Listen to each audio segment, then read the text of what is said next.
So let's start from the beginning.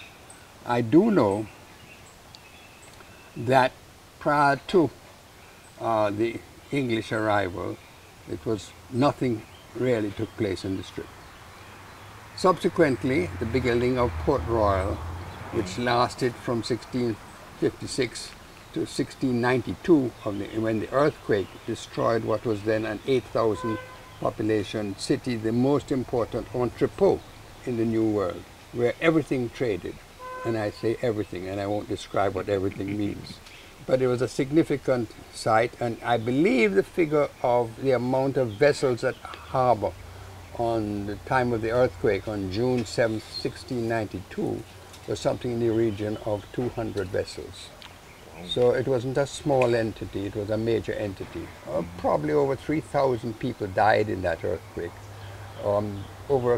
probably over a third of the population. And some 13 acres went under the water. But again, it didn't go the way that earthquakes usually destroy places. Most of these buildings sank vertically and were thrown over by the earthquake shaking. And that enabled us over the years and more recently to be able to understand archaeologically what took place and where these buildings were and what they housed, etc., etc., etc.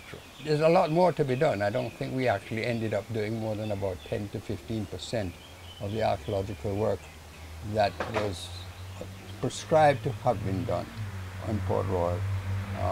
And that in itself is something that I was not actually an archaeologist, but involved with, because all of that work was done through the auspices of the Jamaica National Heritage Trust, which I've chaired for, or had chaired for some 13 years.